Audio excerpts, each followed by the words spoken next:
Hello, Alex here from Practice of Client Support. In this video we will talk about how we can upload new publications to the website. So in future you may find you have new publications or content you want to upload to your website. How do you go about doing that? Let's find out in this video here. So again, we are on our test website and here's our test page for publications, of which you can see 4 here. But let's go about adding another one, and as we go through it you find that the process is very similar to how you would upload and publish new blog articles or staff profiles. So there's a fair bit of consistency and some of the processes will be familiar to you, so hopefully that helps. But if you go to the dashboard, of course, here on the left hand menu you want to click on publications, and then in this case you want to click add new here. Once you do, it will take you to a page which is pretty much similar to the page for adding new staff profiles. Most of the fields would be fairly self-explanatory, but we'll go through an example anyways here. So at the top, enter the title of your publication. Generally title it the same as what the actual file is called. So in this case I will, however, just do test publication, and then below that you have some purple buttons here which basically relate to the Divi Visual Builder.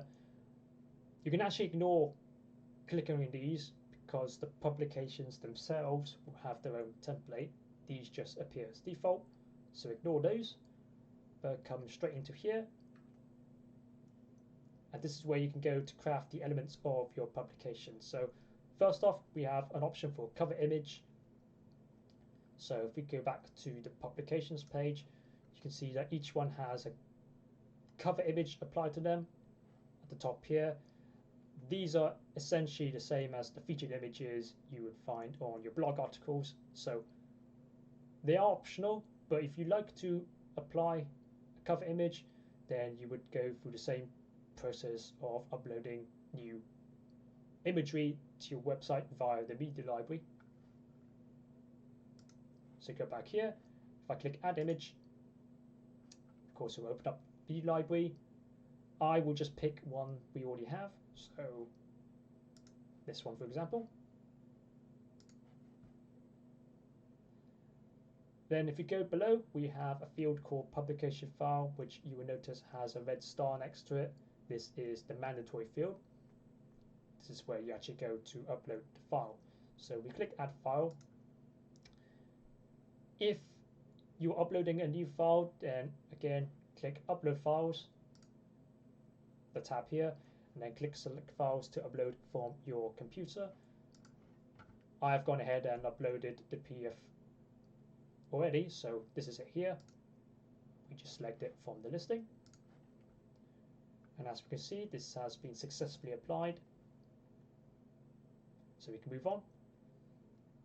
And then if we scroll down here, we do come to some other fields that you can fill out, but these are purely optional. So there is a field here called publication about, which if someone were to click on the link, it would open up onto a separate page for it. This is where you can essentially put what your publication is about. Most of the time actually you can probably ignore doing it this way, because if we scroll downwards on the page we come to a field called excerpt, which actually might prove to be a bit more useful. So for now we can discard this,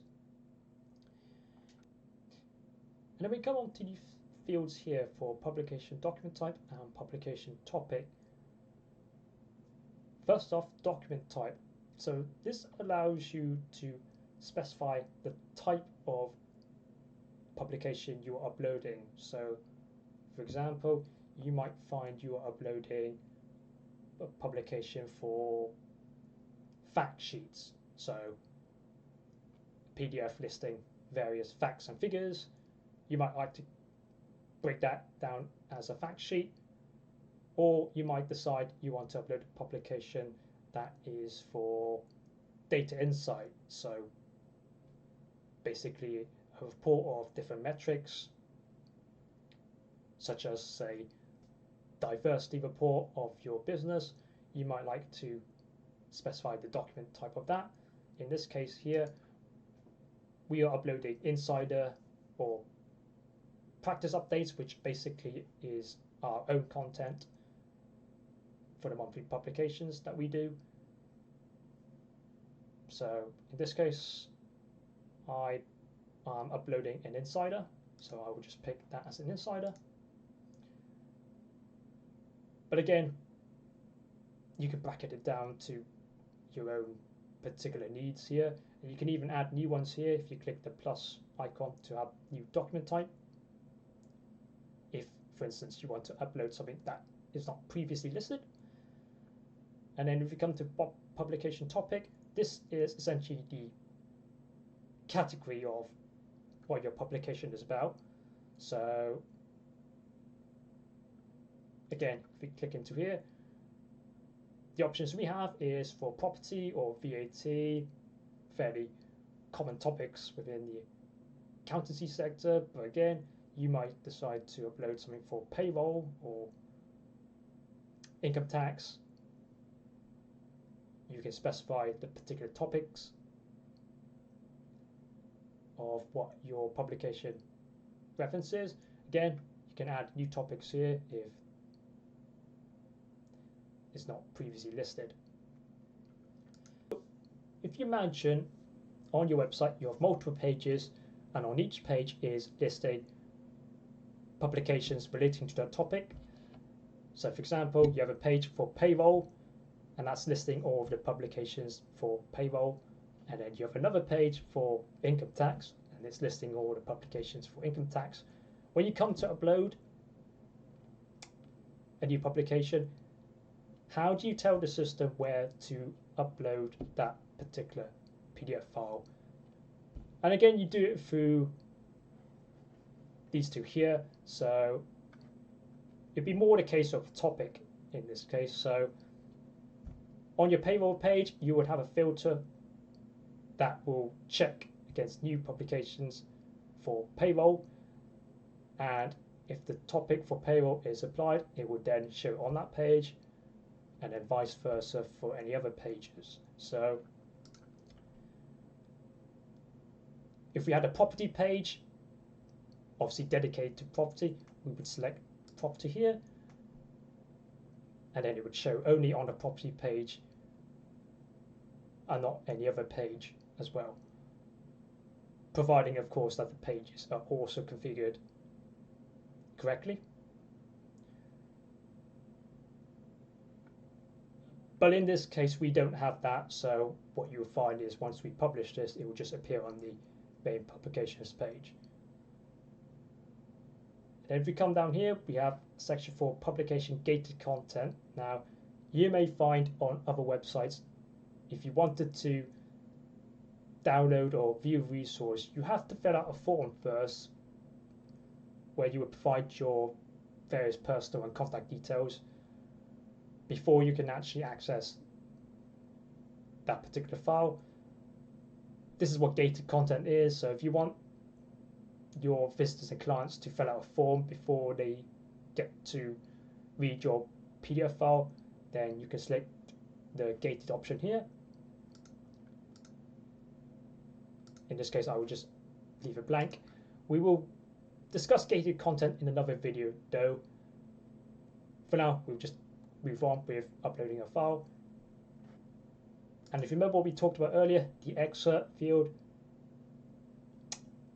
this is where you can put a handcrafted summary. And the reason why I suggested this be more useful is on your publications landing page, such as this, if you specify an excerpt, it will appear in the actual publication box in between here.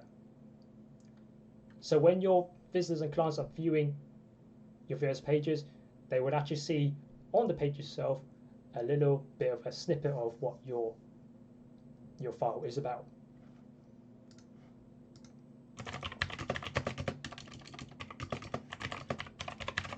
So let me just write something like this. This is a test publication. And then we're good to go. So we go back to the top here.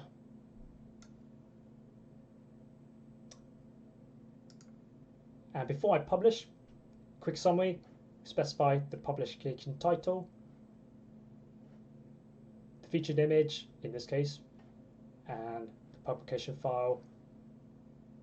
And I know it does not really matter for a test website, but we also specify the document type, publication topic, and we also apply the excerpt as well. So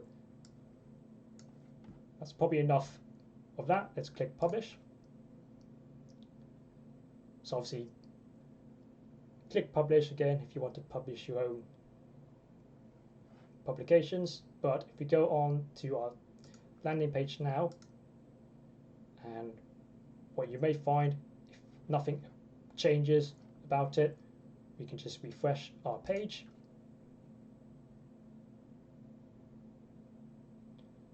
There we go, we now have a 5th publication. Here's our cover image we applied, the title I specified, this is obviously the publication date, and then this is the excerpt that I put in previously as well, and then here's our download button. So if we click download, it should open up in a separate browser window for convenience, and then here is the actual PDF file I uploaded and attached. So hopefully this gives you an overview of how to upload new publications. As I mentioned before, not too dissimilar to uploading new blog articles or staff profiles, for instance. So hopefully the process is near enough familiar to you. If you have any questions, please get in touch with us as always. But for now, we should look forward to seeing you in the next video. Thank you for listening.